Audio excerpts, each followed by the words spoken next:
આજે આપણે વાળાની હરણ પૂજાની વાત સાંભળીશું. હરણના ટોળા હાલ્યા જતા હોય પણ સોરઠનો વાળો કાઠી કે વાળો રાજપૂત એના ઉપર ઘા કરતો નથી. વાળાની સીમોમાં એ સુવાળા પશુ નિર્ભયપણે ચારો કરે છે. એનો શિકાર કરવા આવનારને સાચો વાળો રજપૂત પ્રાણ સાટે પણ ગોળી છોડવા દેતો નથી. વાળો હરણને પૂંજે છે.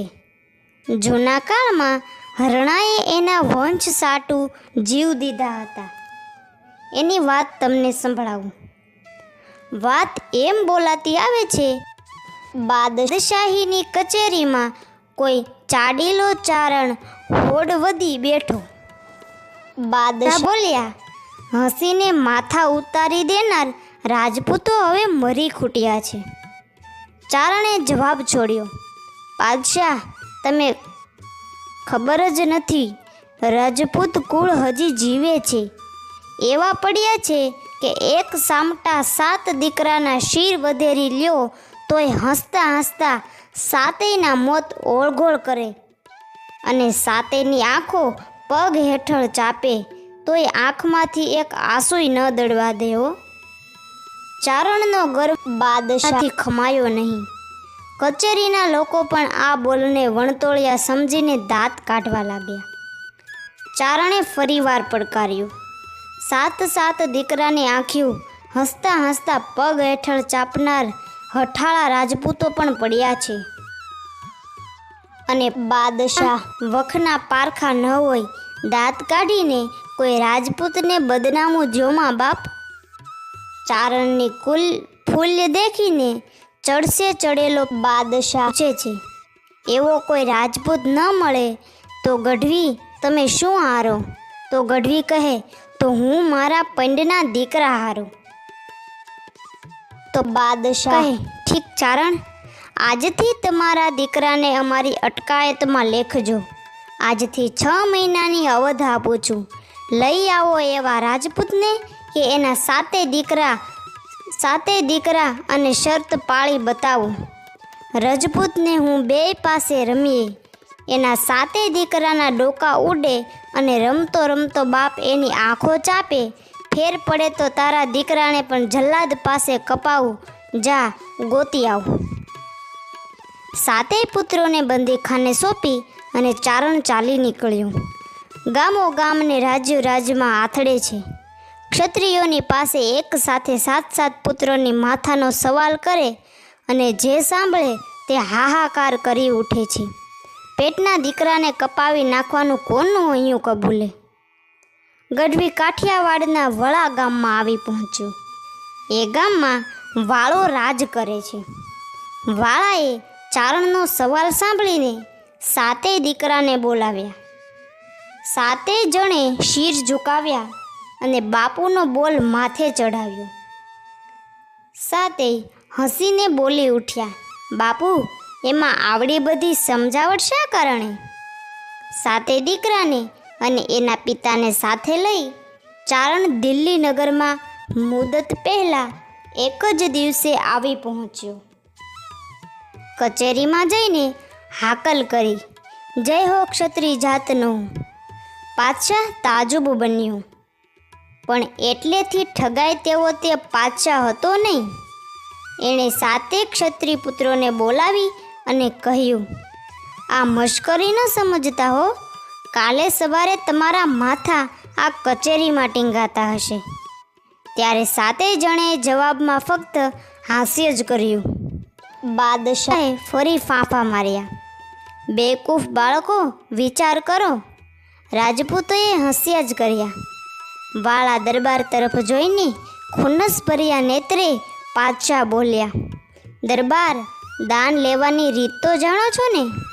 દરબાર કહે, જાણું છું, છતાં પણ ફરમાવો. તો પાતશાહ કહે, જુઓ, દાન દેતી વખત ખુશાલી રાખવી પડે. દાતાનો એ ધર્મ છે કે કચવાતે દિલે દાન ન દેવાય, કેમ કે એ મંજૂર ન થાય.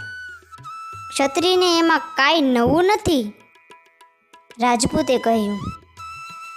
તો પાતશાહ કહે, સુણો, કાલે સવારે આ મેડી ઉપર એક પછી એક તમારા બેટાઓના ડોકા પર તલવાર પડશે.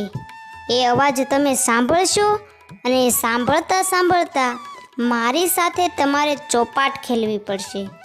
તમારા બેટાની એક પછી એક બબ્બે આંખો હાજર થશે અને તેને તમારે હસતે ચહેરે તમારા પગ નીચે દબાવવી પડશે.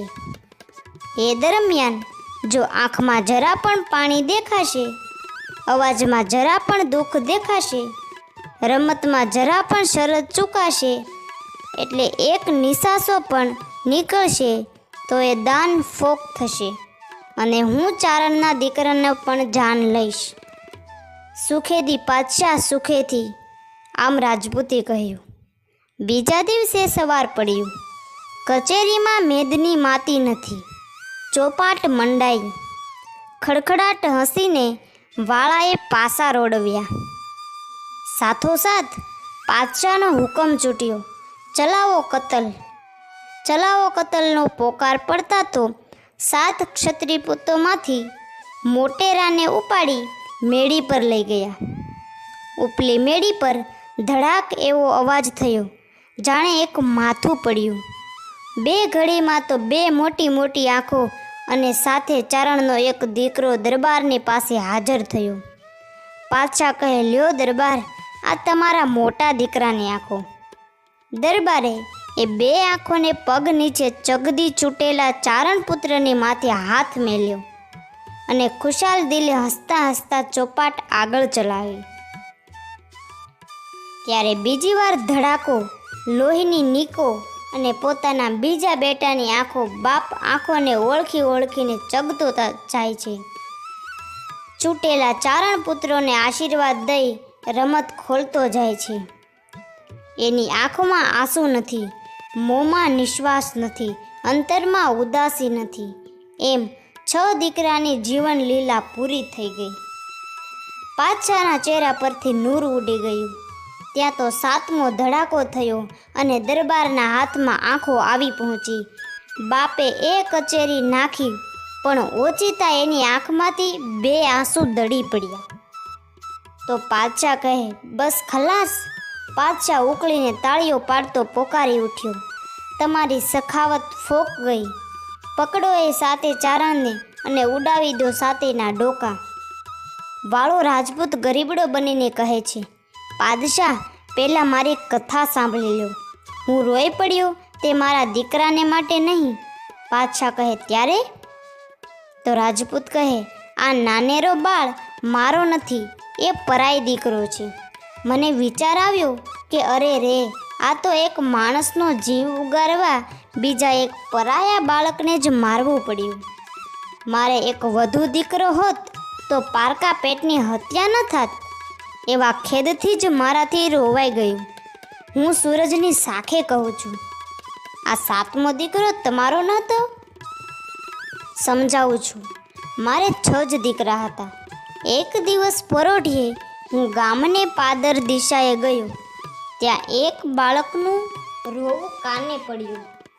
જોયું તો વડલાની પોલાણમાં તાજો જન્મેલું એક બચ્ચું સૂતેલું અને ડોકમાં એક ચિઠ્ઠી બાંધેલી હતી.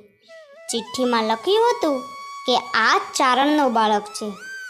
એના બાપને જોશીએ કહેલું કે દીકરાનું મોં જોઈશ તો આંધળો થઈશ.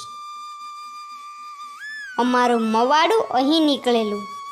અહીંયા બાળક અવતર્યું એટલે અહીં એને રેઢો મૂકીને અમે ચાલ્યા જઈએ છીએ. ચારણ છે, બચાવશો તો પુણ્ય મળશે. આ બાળકને હું ઘેર લાવ્યો અને મેં ઉછેરીને મોટો કર્યો.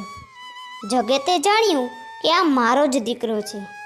જહાંપના, આજે હું રોઉં છું કારણ કે એ દીકરાને ખોટે આજ એ નાનેથી ઉછરેલા એક પારકા દીકરાનો પ્રાણ ગયો. શાબાશ શાબાશ, ગભરાશો નહીં. નથી એ ચારણ મર્યો કે નથી મર્યા તમારા એકેય દીકરા. અરે પાતશાહ, હવે મશ્કરી શીત કરો છો? પહેરેગીર 7 દીકરાને હાજર કર્યો. મેળી ઉપરથી 7 દીકરા આવી અને ઊભા રહ્યા. ક્ષત્રિય બચ્ચા પાતશાહ લોહીનો તરસ્યો નથી એને ખાલી કસોટી કરવી હતી. ત્યારે આ આંખો કોની? મારા દીકરાને બદલે કોણ મર્યું? તો પાદશાહ કહે, 7 હરણા. આજથી એ પરગજુ હરણા મારે અને મારા તમામ વંશજોને પૂંજવાના પ્રાણીઓ બન્યા. આમ વાળાએ કહ્યું. કચેરીમાં પાદશાહે પિતા પુત્રને ઊંચા સરપાવ બક્ષ્યા. તેની બેસુમાર તારીફ કરી અને પાછા કાઠિયાવાડ વળાવ્યા. હજુ પણ એ રેઢા મુકાયેલા ચારણ પુત્રના વંશજો રેઢ નામ ધરાવે છે. આવી જ અવનવી ઇતિહાસોની ઘટના સાંભળવા માટે અમારી ચેનલને લાઈક કરો, શેર કરો અને સબસ્ક્રાઈબ કરો.